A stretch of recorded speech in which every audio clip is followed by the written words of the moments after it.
સાહેબ ધારાના સંત એવા શ્રી સત્તાર સાહેબની એક સરસ મજાની વાણી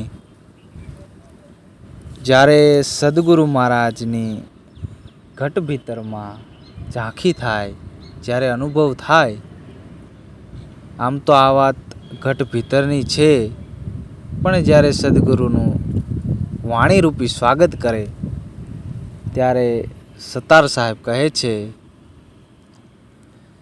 એમ મારા આંગણીએ અજવાળું રે રૂડું હૃદય સિંહાસન ઢાળું રે ગુરુ મૂરત પ્રેમે નિહાળું રે ગુરુ મારા આંગણીએ પધાર્યા, મારા આંગણીએ અજવાળું રે રૂડું હૃદય સિંહાસન ઢાળું રે ગુરુ મૂરત પ્રેમે નિહાળું રે ગુરુ મારા આંગણીએ પધાર્યા। સાચી મૂર્તિ ગુરુજીની જોઈ રે આદિ આદિ ઉપાધિ ખોઈ રે, સાચી મૂર્તિ ગુરુજીની જોઈ રે આદિ આદિ ઉપાધિ ખોઈ રે, જોઈ આનંદ મૂરત મોઈ રે ગુરુ મારા આંગણીએ પધાર્યા, મારા આંગણીએ અજવાળું રે રૂડું હૃદય સિંહાસન ઢાળું રે ગુરુ મૂરત પ્રેમે નિહાળું રે ગુરુ મારા આંગણીએ પધાર્યા। પ્રેમ પુષ્પ લઈને વધાવું રે ચરણ રજ માથે હું ચડાવું રે, પ્રેમ પુષ્પ લઈને વધાવું રે ચરણ રજ માથે હું ચડાવું રે, ગુરુ ગોવિંદના ગુણ ગાવું રે ગુરુ મારા આંગણીએ પધાર્યા, મારા આંગણીએ અજવાળું રે રૂડું હૃદય સિંહાસન ઢાળું રે ગુરુ મૂરત પ્રેમે નિહાળું રે ગુરુ મારા આંગણીએ પધાર્યા। મેં તો અંતર પટને ઉઘાડ્યું રે વેમ વેદનું કાસળ કાઢ્યું રે, મેં તો અંતર પટને ઉઘાડ્યું રે વેમ વેદનું કાસળ કાઢ્યું રે, કામ ક્રોધ ના મૂળને ઉખાડ્યું રે ગુરુ મારા આંગણીએ પધાર્યા, મારા આંગણીએ અજવાળું રે રૂડું હૃદય સિંહાસન ઢાળું રે ગુરુ મૂરત પ્રેમે નિહાળું રે ગુરુ મારા આંગણીએ પધાર્યા। ઉચ્ચ નીચ તે કાંઈ ન જાણું રે શત્રુ મિત્રના ગુણને વખાણું રે, ઉચ્ચ નીચ તે કાંઈ ન જાણું રે શત્રુ મિત્રના ગુણને વખાણું રે, એ નાત જાતનું એ બંગાણું રે ગુરુ મારા આંગણીએ પધાર્યા મારા આંગણીએ અજવાળું રે રૂડું હૃદય સિંહાસન ઢાળું રે ગુરુ મૂરત પ્રેમે નિહાળું રે ગુરુ મારા આંગણીએ પધાર્યા ગુરુ યાદી અનાદી નામી રે એ તો નામી ને અંતરયામી રે ગુરુ આદિ અનાદિ નામી રે એ તો નામી ને અંતરયામી રે જોઈ જોઈ માં સુખ પામી રે ગુરુ મારા આંગણીએ પધાર્યા એ મારા આંગણીએ અજવાળું રે રૂડું હૃદય સિંહાસન ઢાળું રે ગુરુ મૂરત પ્રેમે નિહાળું રે ગુરુ મારા આંગણીએ પધાર્યા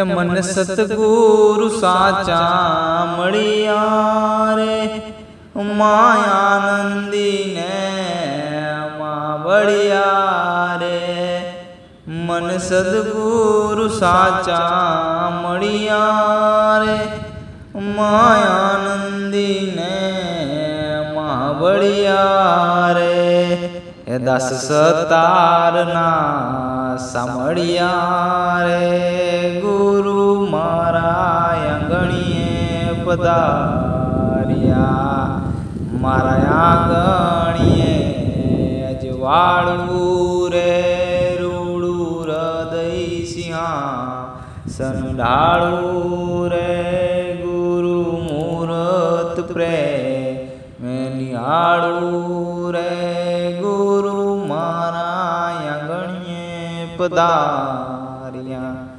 ગુરુજી મારા આંગણીએ પધાર્યા સત્તાર સાહેબની સરસ મજાની આ વાણી આપણને ઘણું બધું કહી જાય છે.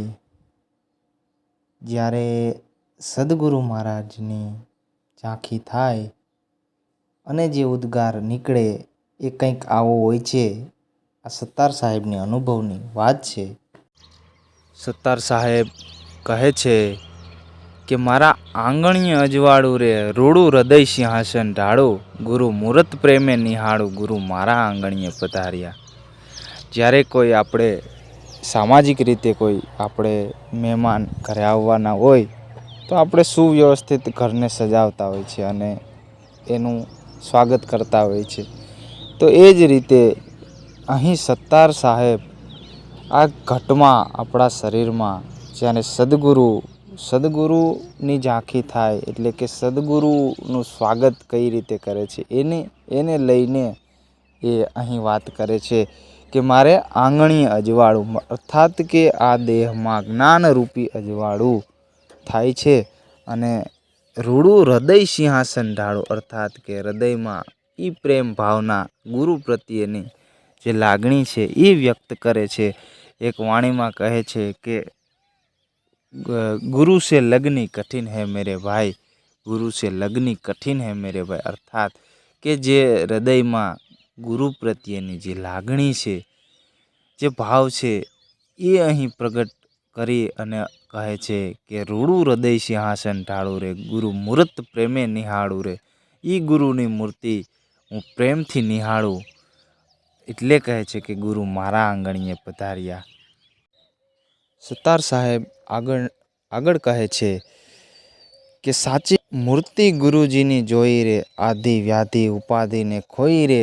અહીં સાચી મૂર્તિ જોવી અર્થાત જે દેહમાં સદગુરુનો સાચો અનુભવ થવો એ જ સાચી મૂર્તિ છે, એ જ સાચું ધ્યેય છે. બરાબર. તો એમાં કહે છે કે સાચી મૂર્તિ ગુરુજીની જોઈ રે, આધિ વ્યાધિ ઉપાધિને ખોઈ રે. હવે આધિ વ્યાધિ અને ઉપાધિ આ મનુષ્ય દેહ અથવા તો કોઈ પણ જીવ માત્રને ત્રિવિધ તાપમાં કોઈને કોઈ આવી જ જતા હોય છે. અર્થાત આધિ અર્થાત કે માનસિક ચિંતા, માનસિક મુશ્કેલી, જે માનસિક ચિંતા છે એને આધિ કહે છે. વ્યાધિ અર્થાત શારીરિક મુશ્કેલી, અને ઉપાધિ એટલે કે સાંસારિક ભૌતિક બાહ્ય પરિસ્થિતિમાંથી આવતી મુશ્કેલીઓ. આ ત્રિવિધ તાપ કહે છે. આ ત્રિવિધ તાપમાં દરેક વ્યક્તિ આવી જતા હોય છે. તો અહીં સદગુરુ જ્યારે ઘટભીતરમાં એની ઓળખાણી થાય ત્યારે સત્તાર સાહેબ કહે છે કે સાચી મૂર્તિ ગુરુજીની જોઈ રે, આધિ વ્યાધિ ઉપાધિને ખોઈ રે. જ્યારે કોઈ વ્યક્તિ આ લેવલે પહોંચે છે ત્યારે એને આધિ વ્યાધિ ઉપાધિ ત્રણેય ત્રિવિધ તાપમાંથી મુક્તિ મળે છે, અને એમાં એ એક ધ્યાન થાય છે, એકાતીત થાય છે. એટલે કહે છે કે ગુરુ આનંદ મૂરત મોહી રે, ગુરુ મારા આંગણીએ પધાર્યા. અહીં સદગુરુ મહારાજના દર્શન થયા પછી એમાં આનંદિત મૂર્તિ જોયા પછી એમાં મોહિત થવું, એકાતીત થવું, ત્યારે સર્વે પ્રકારના આધિ વ્યાધિ ઉપાધિ ત્રણેય તાપ બધા મટી જાય છે અને સાધક પોતે સ્થિર થઈ જાય છે. આમ સત્તાર સાહેબ આ પહેલી પંક્તિમાં ખૂબ અદ્ભુત વાત કરે છે. આગળ કહે છે, પ્રેમ પુષ્પ લઈને વધાવું રે, ચરણ રજ માથે હું ચડાવું રે, ગુરુ ગોવિંદના ગુણ ગાવું રે, ગુરુ મારા આંગણીએ પધાર્યા. અહીં પ્રેમ પુષ્પ લઈને વધાવવું, જ્યારે આપણે મંદિરમાં પુષ્પ વધાવતા હોય એવી જ રીતે આ દેહમાં પ્રેમરૂપી શબ્દરૂપી સમરણરૂપી ભજનરૂપી એ સદગુરુ મહારાજની સતત લગની લાગણી ભાવના, પ્રેમ ભાવના પ્રગટ થાય, એને જ પ્રેમ પુષ્પ લઈને વધાવું રે એમ કહે છે. અને ચરણ રજ માથે હું ચડાવું રે, ગુરુ મારા આંગણીએ પધાર્યા. આ રીતે સદગુરુ મહારાજની સતત હયાતી હોવી, સતત હજુરી હાજરી હોવી, એવો ભાવ, એવી લાગણી, એ જ પ્રેમરૂપી પુષ્પ વધાવવા જેવું છે આ દેહની અંદર. આગળ કહે છે કે મેં તો અંતરપટને ઉગાડ્યું રે, વેરનું કાસળ કાઢ્યું રે, કામ ક્રોધના મૂળને ઉખાડ્યું રે, ગુરુ મારા આંગણીએ પધાર્યા. એવી રીતે જેમ અંતરપટને ઉઘાડવું અર્થાત જ્યારે સાધકની આંતરદ્રષ્ટિ, આંતરિક દ્રષ્ટિ થાય ત્યારે ખબર પડે કે આ બધા અવગુણ જે છે એ બધા અવગુણને કાઢવા પડે. એ જો અવગુણ નીકળે ત્યારે જ જેમ સત્ય છે તે દર્શાય. એટલે કહે છે કે વેમ વેરનું કાસળ કાઢ્યું રે. વેમ, કુશંકા, શંકા, આ બધી જે વેમ અને વેર જે આ અવગુણો છે, કામ ક્રોધના મૂળને ઉખાડ્યું. આ કામ અને ક્રોધ આવા બધા જે અવગુણો છે, કામ ક્રોધ મદ મોહ લોભ અહંકાર છલ કપટ આળસ ઈર્ષા, બધી જ્યારે અવગુણ વ્યક્તિમાંથી નીકળે ત્યારે જ એને સત્યનો ભાસ થાય. ત્યારે એને ખબર પડે કે જે સત્ય વસ્તુ છે એ કંઈક આવી છે, એના વગર ખબર પડતી નથી. એટલે સદગુરુ શ્રી સત્તાર સાહેબ આ કડીમાં કહે છે. આગળ કહે છે કે ઊંચ નીચ તે કાંઈ જાણું નહીં, શત્રુ મિત્રના ગુણને વખાણું રે. ઊંચ નીચ શું છે? જ્યારે દરેક જીવ માત્ર સરખા છે એવું જ્યારે ભાવના આવે આપણા મનમાં, એટલે તો રામાપીર પણ એક વાણીમાં કહે છે કે લિંગ ભેદને મટાડો. હરજી ભાટીને જ્યારે ઉપદેશ આપે છે એ વાણીમાં કહે છે કે લિંગ ભેદને મટાડો રે હરજી, ભક્તિ કરો તો અગમ ભેદ જાણો. એવી જ રીતે ગંગા સતી અને પાનબાઈ પણ પોતાના ભજનમાં કહે છે કે ઊંચ નીચ, જાતિ ભાતિ આ બધું એક સામાજિક વસ્તુ છે. એને પર થઈ અને જે દ્રષ્ટિ જોવાની છે એ દ્રષ્ટિ રાખો. રામદેવપીર મહારાજ ન્યા લગી કહે છે કે સ્ત્રી અને પુરુષની જે લિંગ છે, અર્થાત કે સ્ત્રીલિંગ અને પુલ્લિંગ, આ વસ્તુનો પણ ભાવ મટાડો. આ વસ્તુનો પણ ભાવ મટાડો. બંનેમાં જે ચૈતન્ય છે, જે આત્મા છે, એ તો શુદ્ધ છે. એ કોઈ સ્ત્રીલિંગમાં નથી આવતો કે નથી પુલ્લિંગમાં આવતો. એ રીતે એ દ્રષ્ટિ રાખો ત્યારે સત્ય જે છે એ ભાવ પ્રગટ થાય છે અને એની ખબર પડે છે કે આ વસ્તુ સત્ય છે. એમ અહીં એટલે કહે છે કે ઊંચ નીચ તે કાંઈ જાણું નહીં, શત્રુ મિત્રના ગુણને વખાણું રે. અર્થાત કે શત્રુ અને મિત્ર બંને સમાન છે. એમાંથી જેના ગુણ હોય એને જ વખાણું, અવગુણને કાઢી નાખવું, બાદ કરી નાખવું. એટલે કહે છે કે ઊંચ નીચ તે કાંઈ જાણું નહીં, શત્રુ મિત્રના ગુણને વખાણું રે, નાત જાતનું વેર ભંગાણું રે. અહીં એક ભાવ એ પણ પ્રગટ થાય છે કે સદગુરુ જે સતાર સાહેબ છે એ પોતે કહેવા માંગે છે કે કોઈ ધર્મ કે વાળા જે છે એમાં નહીં, પણ એને પર થઈને જોવાની દ્રષ્ટિ. કારણ કે વસ્તુ એવી છે કે અત્યારે એ સમયમાં પણ એ વસ્તુ હતી, ધર્મનો બહુ ખૂબ બહોળો ઓલો હતો અને અત્યારે પણ છે. તો એ વસ્તુથી પર થઈને જોવાની વાત કરે છે કે નાત જાત એવું કશું હોતું નથી. બધા જીવ માત્રમાં એક શુદ્ધ ચૈતન્ય બિરાજમાન છે. બસ એ જ એક મહત્ત્વની વાત છે. તો સદગુરુ કબીર સાહેબ પણ એક વાણીમાં કહે છે કે જીવ અમારી જાતિ હે, માનવ ધર્મ અમારા, હિન્દુ મુસ્લિમ શીખ ઈસાઈ કોઈ ધર્મ નહીં ન્યારા. અર્થાત કે આપણે જીવ માત્ર છે એ જ આપણી જાતિ છે, બીજી કોઈ જાતિ નથી. આ તો સામાજિક રીતે બધી જાતિઓના વર્ગો પાડેલા છે, બાકી તો જીવ જે આપણે છીએ ચૈતન્ય સજીવ એ જ આપણી જાતિ છે. અને માનવ જે ધર્મ છે એ જ આપણો ધર્મ છે. કે માનવની જે ફરજો છે, કોઈ પણ જીવ માટે દયા રાખવી, લાગણી રાખવી, પ્રેમભરી વાણી વર્તન, આ જ આપણો ધર્મ છે. બીજા કોઈ ધર્મ નથી. હિન્દુ મુસ્લિમ શીખ ઈસાઈ પારસી આ બધા તો ધર્મ બનાવેલા છે, બાકી માનવ ધર્મ એ જ સાચો ધર્મ છે. આમ સત્તાર સાહેબ પણ એ જ કહેવા માંગે છે કે નાત જાતનું વેર ભંગાણું રે. જે નાત જાત આવી બધી જે આપણે વાળા પાડેલા છે, વર્ગો કરેલા છે, એ બધું ભંગાણું. ત્યારે જેમ છે તેમ સત્યની ઓળખાણ થઈ. એટલે સત્તાર સાહેબ આગળ કહે છે કે ગુરુ આદિ અનાદિ અનામી રે, એ તો નામીને અંતરયામી રે, જોઈ જોઈ મહાસુખ પામી રે, ગુરુ મારા આંગણીએ પધાર્યા. સત્તાર સાહેબ અહીં કહે છે કે પરિબ્રહ્મ પરમાત્મા એ તો આદિ શરૂઆતથી છે અને અનાદિ છે, જેનો અંત પણ નથી. શરૂઆતથી છે પણ અંત પણ નથી અને અનામી છે.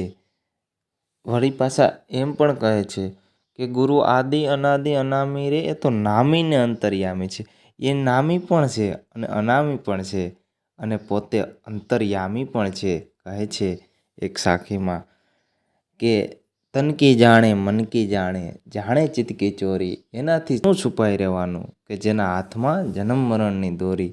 અર્થાત એ અંતર્યામી છે. આપણે જે કંઈ મનમાં વિચારીએ છીએ, જે કંઈ મન વચન કર્મ, તો મનથી જે કર્મો થાય છે એ પણ એને ખબર છે, અંતર્યામી છે. અર્થાત આપણે એનાથી કંઈ છુપાવી શકીએ તેમ નથી. અર્થાત કે એ પરિબ્રહ્મ પરમાત્મા અંતર્યામી છે, પોતે નામી છે, અનામી છે, બંને છે. એક વાણીમાં કહે છે કે રોમે રોમે રણુકાર રામૈયા તારો, રોમે રોમે રણુકાર, આદિ અંત રહિત અનામી, સાકાર ને નિરાકાર રામૈયા તારો, રોમે રોમે રણુકાર. આદિ અંત રહિત અનામી એટલે કે આદિ શરૂઆતથી અંત રહિત એટલે એનો નાશ પણ નથી થતો એવા પરમાત્મા પોતે નામી પણ છે અને અનામી પણ છે, સાકાર પણ છે અને નિરાકાર પણ છે. આમ એની સર્વવ્યાપી સર્વવ્યાપકતા છે. અને છેલ્લે સત્તાર સાહેબ કહે છે કે મને સદગુરુ સાચા મળ્યા રે, મહા આનંદી ને મહા બળિયા રે, દાસ સત્તારના સામળિયા રે, ગુરુ મારા આંગણીએ પધાર્યા. સદગુરુ સાચા મળવા અર્થાત એની ઘટ ભીતરમાં ઓળખાણ થવી અને જે સત્ય છે તેની ઓળખાણ થઈ જવી એટલે સદગુરુ સાચા મળ્યા કહેવાય. અને એ કેવા સદગુરુ? તો કે મહા આનંદી અને મહાબળિયા, આઠે પોર આનંદમાં અને સર્વ શક્તિમાન એવા સદગુરુ એટલે કહે છે કે મને સદગુરુ સાચા મળ્યા રે, મહા આનંદીને મહાબળિયા રે, દાસ સત્તારના સામળિયા રે, ગુરુ મારા આંગણીએ પધાર્યા. અહીં સત્તાર સાહેબ એમ કહે છે કે દાસ સત્તારના સામળિયા, સામળિયા અર્થાત જે કૃષ્ણનું પાત્ર છે એ નહીં, પરંતુ જે સર્વવ્યાપકતા પરિબ્રહ્મ પરમાત્મા છે એના અર્થે સામળિયા તરીકે અહીં નામ સૂચવે છે. પણ એ એક પરમાત્માનું જે પરિબ્રહ્મ પરમાત્માનો ઈશારો છે. તો આ તો સત્તાર સાહેબની અદ્ભુત વાણી કે જે ખૂબ ઊંડાણપૂર્વકની છે. તો સત્તાર સાહેબને વારે વારે વંદન. સર્વે ભક્ત પ્રેમીજનોને મારા જય ગુરુદેવ.